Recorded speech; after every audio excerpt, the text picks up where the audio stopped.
Hello friends, आपका हमारे channel में स्वागत है। आज हम लोग जो महत्वपूर्ण क्वेश्चनों की सीरीज चल रही है उसमें आदिकाल के जो क्वेश्चंस हैं उनको देखेंगे। इसमें आज आदिकाल का भाग तीसरा है और ये क्वेश्चंस जो हैं ये सभी परीक्षाओं के लिए बहुत महत्वपूर्ण है जो हिंदी से रिलेटेड एग्ज़ाम है, जैसे टीजीटी, पीजीटी, यूजीसी नेट और जहाँ जैसे एंट्रेंस एग्ज़ाम जहाँ होते हैं जहाँ हिंदी के क्वेश्चंस पूछे जाते हैं। और ये हिंदी के मोस्ट इम्पॉर्टेंट क्वेश्चन हैं, इनको एकदम दिमाग में बैठा लीजिए आप लोग, क्योंकि ये किसी भी परीक्षा में पूछे जा सकते हैं। और इसको बार बार आप लोग देखिए जब तक ये याद ना हो जाए। इसके पहले हम लोगों ने जैसे प्रीवियस ईयर क्वेश्चंस देखे, और तो ये जैसे प्रीवियस ईयर क्वेश्चन इसलिए इम्पॉर्टेंट है क्योंकि इससे परीक्षा की प्रकृति पता चलती है कि कौन से एग्ज़ाम में किस तरीके के क्वेश्चंस पूछे जाते हैं। तो आपने उसको देखा, उसको बार बार देखिए। और ये क्वेश्चंस जो हैं इसको आप चाहे टेस्ट के रूप में ले लीजिए, जैसे हम क्वेश्चंस बोल रहे हैं तो इसमें आप लोग आंसर खुद से बताइए। उसके बाद तो मैं बताऊंगी ही, लेकिन आप लोग खुद से कोशिश करिए कि आपका कितना तैयार है। इससे कॉन्फिडेंस भी डेवलप होता है और ये मोस्ट इम्पॉर्टेंट क्वेश्चन है, इनको बार बार आप लोग देखिए, पढ़िए, लगाइए। तो चलिए हम लोग शुरू करते हैं। और आप लोग हमारे चैनल को ज़रूर शेयर सब्सक्राइब करिए, क्योंकि आप लोग देखते हैं और सब्सक्राइब नहीं करते हैं। सब्सक्राइब करिए जिससे हमें और मोटिवेशन मिले और आगे हम और अच्छे से अच्छी सीरीज़ को लेके आएँ जो आपके परीक्षाओं के लिए बहुत ही लाभकारी हो। चलिए शुरू करते हैं हम लोग।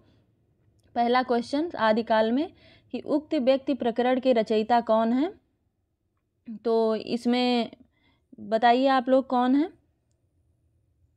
तो इसमें आंसर 4 होगा, इसमें है दामोदर शर्मा। चलिए नेक्स्ट क्वेश्चन पे चलते हैं हम लोग। इसमें ऑप्शन डी सही था कि उपदेश रसायन रास के रचनाकार कौन है? तो आप लोग इसमें कमेंट बॉक्स में कमेंट भी कर सकते हैं। और तो उपदेश रसायन रास के रचनाकार कौन है? तो इसमें ऑप्शन बी सही होगा, जिनदत्त सूर्य हैं। अगले क्वेश्चन पे चलते हैं हम लोग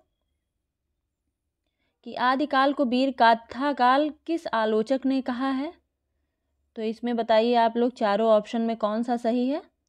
आप लोग इसमें कमेंट भी कर सकते हैं, इससे आपको पता चलेगा कि आपकी कितनी चीज़ें तैयार हैं। तो आदिकाल को वीर गाथा काल किस आलोचक ने कहा है? तो इसमें ऑप्शन ए सही होगा, रामचंद्र शुक्ल ने।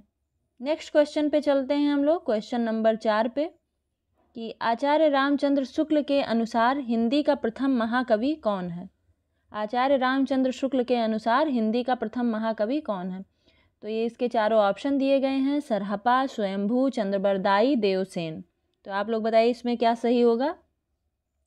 तो इसमें ऑप्शन कौन सा सही होगा?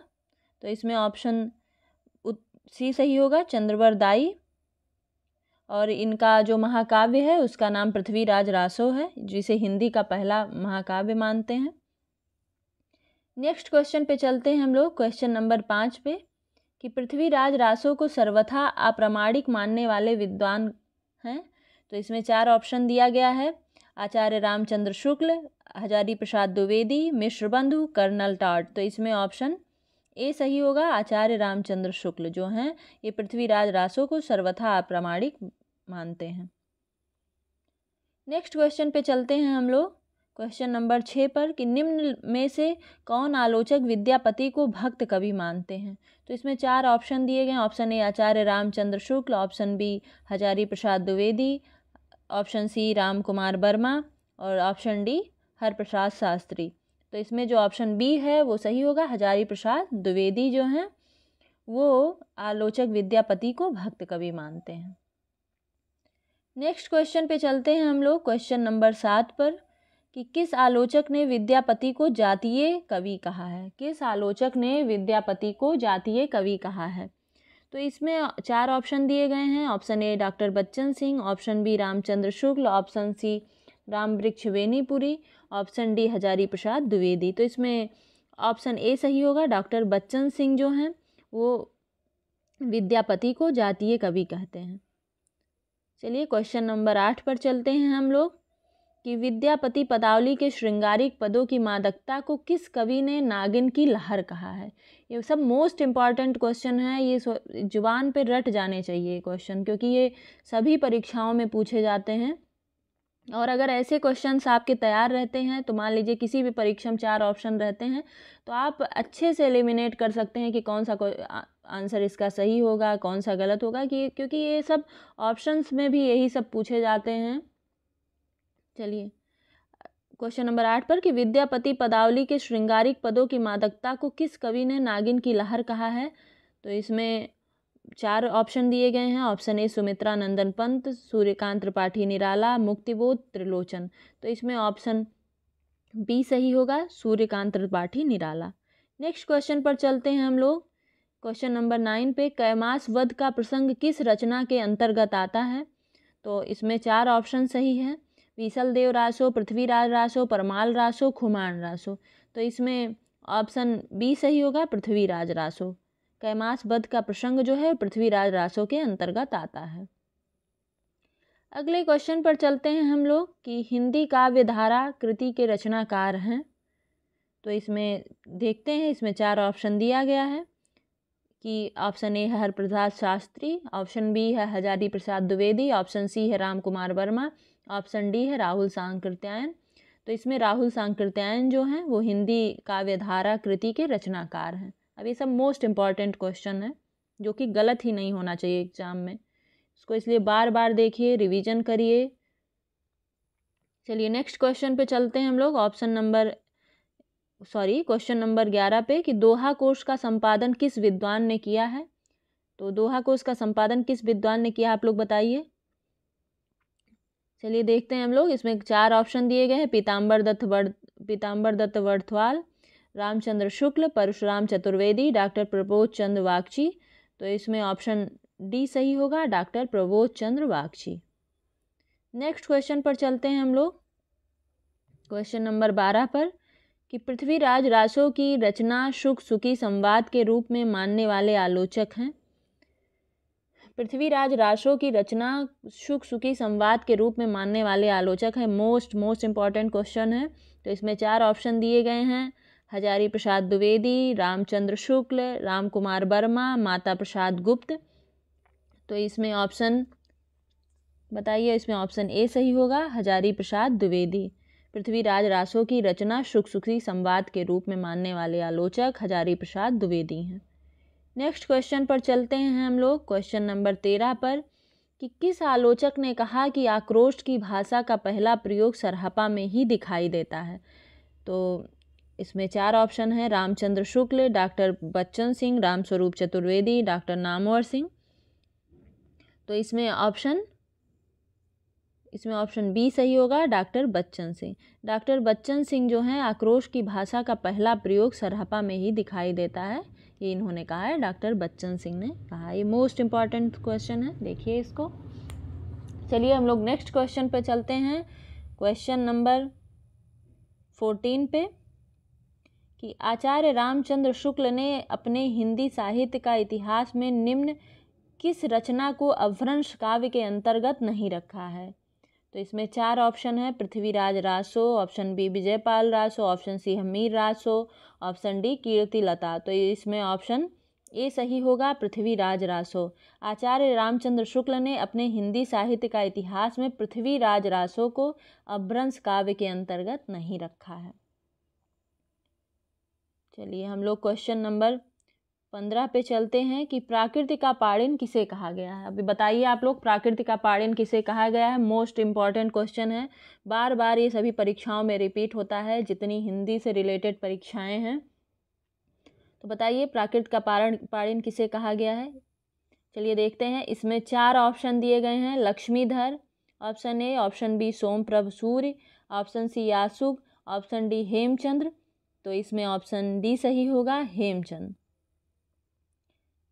प्राकृतिक पाड़िन जो है हेमचंद को कहा गया है, इसको आप लोग याद रखें, ये जरूर पूछा जाएगा, ऐसे क्वेश्चन जरूर पूछे जाते हैं परीक्षाओं में। चलिए हम लोग नेक्स्ट क्वेश्चन पे चलते हैं। क्वेश्चन नंबर 16 पे पहला धर्मेतर रास ग्रंथ है। तो इसमें इसमें देखिए पहला धर्मेतर रास ग्रंथ है। तो इसमें 4 ऑप्शन दिए गए हैं। Khuman Raso, option A, option B Bharateshwar Bahubali Ras, option सी संदेश रासक, ऑप्शन डी उपदेश रसायन रास। तो इसमें बताइए कौन सा ऑप्शन सही होगा? इसमें ऑप्शन सी सही होगा, संदेश रासक। पहला धर्मेतर रास ग्रंथ है Sandesh Rasak. Most important question. Next question पर चलते हैं हम लोग। क्वेश्चन नंबर 17 है ये, और ये 20 क्वेश्चंस की सीरीज है, मोस्ट इम्पॉर्टेंट 20 क्वेश्चंस। तो इसको हम लोग देखेंगे। चलिए क्वेश्चन नंबर 17 पे चलते हैं। बैराट पुराण के रचनाकार हैं, तो इसमें 4 ऑप्शन दिए गए हैं। Option A Gorakhnath, option B Muni Ram Singh, option C Pushpadant, option D Swayambhu. तो बैराट पुराण के रचनाकार जो हैं वो गोरखनाथ हैं। नेक्स्ट क्वेश्चन पे चलते हैं हम लोग। क्वेश्चन नंबर 18 पे कि श्री नेमिनाथ फागु की रचना किसने की है। श्री नेमिनाथ फागु की रचना किसने की है। तो इसमें 4 ऑप्शन दिए गए हैं। ऑप्शन ए है राजशेखर सूर्य, सोमप्रभ सूर्य, देवसेन, स्वयंभू। तो श्री नेमिनाथ फागु की रचना किसने की है। इन चारों ऑप्शन में से कौन सा सही है। तो इसमें ऑप्शन ए सही है, राजशेखर सूर्य ने। अगले क्वेश्चन पे चलते हैं हम लोग। क्वेश्चन नंबर 19 पे कि काल ज्ञान निर्णय किसकी कृति है। तो इसमें 4 ऑप्शन दिए गए हैं। ऑप्शन ए है गोरखनाथ, ऑप्शन बी है मत्स्येंद्रनाथ, ऑप्शन सी है आदिनाथ, ऑप्शन डी है सरहपा। बताइए आप लोग कि क्या काल ज्ञान निर्णय किसकी कृति है। तो चलिए हम लोग देखते हैं। तो इसमें ऑप्शन बी सही होगा, मत्स्येंद्रनाथ की कृति है काल ज्ञान निर्णय। आप लोग को हमारे चैनल को ज़रूर सब्सक्राइब करिए, शेयर करिए, लाइक करिए, क्योंकि आप लोग देखते हैं वीडियो को और लाइक शेयर सब्सक्राइब नहीं करते हैं, तो इसलिए आप ज़रूर करें। अगले क्वेश्चन पर चलते हैं हम लोग। कछुली रास के रचयिता हैं, तो कछुली रास के रचयिता कौन है। इसमें 4 ऑप्शन दिए गए हैं। Somprabh Surya option A, option B Dhanpal, option C Dharmasurya, option D Pragya Tilak. तो बताइए इसमें कछुली रास के रचयिता कौन हैं। तो कछुली रास के रचयिता हैं प्रज्ञा तिलक। तो ये हमारे 20 क्वेश्चंस की मोस्ट इम्पॉर्टेंट सीरीज है, जिससे आप लोग इसको देखिए। और ये मोस्ट इम्पॉर्टेंट क्वेश्चन है जो हर परीक्षाओं में पूछे जाएंगे। जितने हिंदी से रिलेटेड परीक्षाएं हैं जो भी आगे आ रही हैं, टीजीटी, पीजीटी, यूजीसी नेट और जो एंट्रेंस एग्ज़ाम होते हैं, तो इसलिए आप लोग इन क्वेश्चन को ज़रूर देखिए और यहाँ से क्वेश्चंस ज़रूर पूछे जाएंगे। इसीलिए हम लोगों ने सीरीज चलाई है।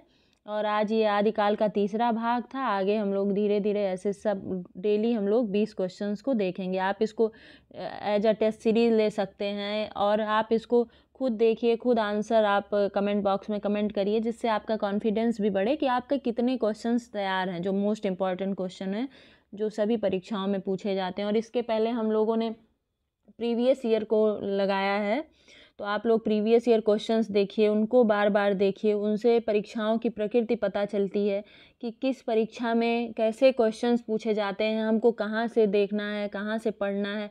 तो आप लोग प्रीवियस ईयर क्वेश्चंस को भी बार बार देखिए और आप इन क्वेश्चंस को देखिए जो मोस्ट इम्पॉर्टेंट क्वेश्चंस हैं। पहले आप उसको देखिए कि कहाँ से क्वेश्चंस पूछे जा रहे हैं। तो आप इन सबको लगाइए, आपके परीक्षा में ज़रूर सहायक होंगे जो आपकी परीक्षाएं आने वाली हैं हिंदी से रिलेटेड। और आप हमारे चैनल को लाइक करें, शेयर करें, सब्सक्राइब करें। Thank you.